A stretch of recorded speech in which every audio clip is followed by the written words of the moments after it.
I'm sorry, guys. I got cut off at the very end.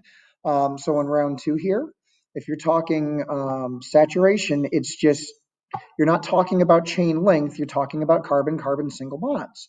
Um, the longer the chain gets, if you were in chemistry class with me last year, the more likely it's going to be a solid at room temperature.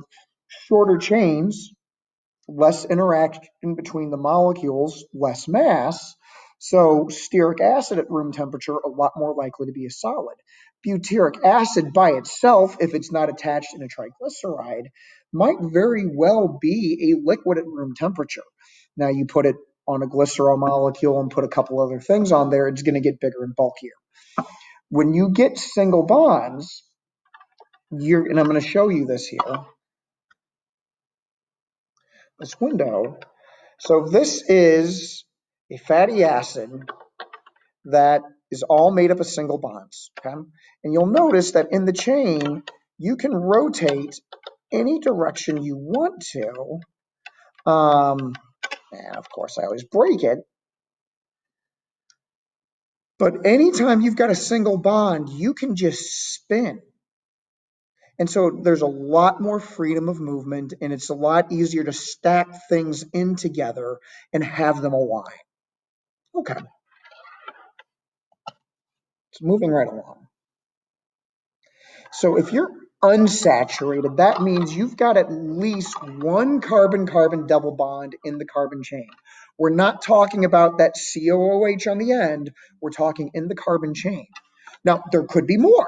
If there's two or three or four, we're calling it polyunsaturated.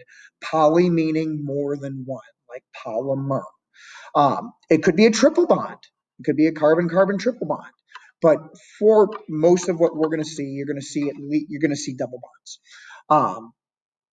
When you get carbon-carbon double bonds, you can't spin, and that's going to put a kink in the chain, and that's going to affect how the chains can interact with each other. So I'm going to show you a couple structures here.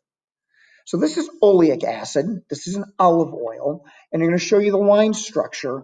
And when you see this here, when you've got these little points in the line, those are your carbon atoms, and then you're just imagining the hydrogens off in space.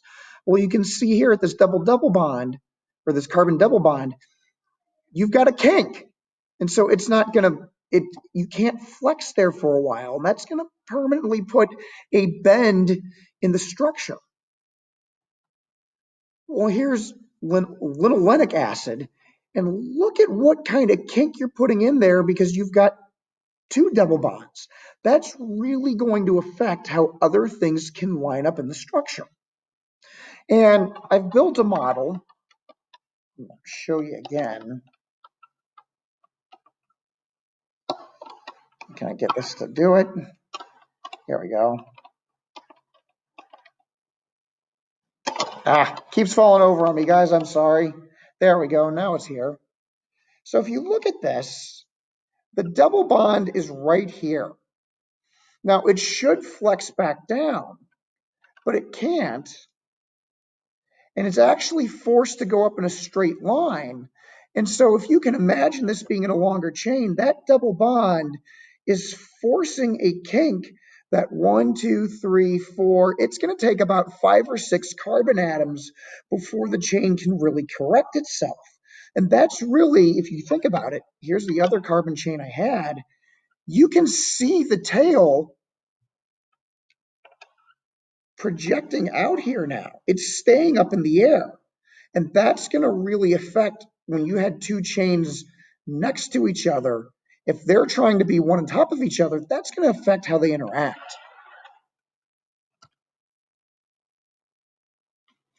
So one last idea, and we're talking about cis and trans fats, or cis and trans fatty acids.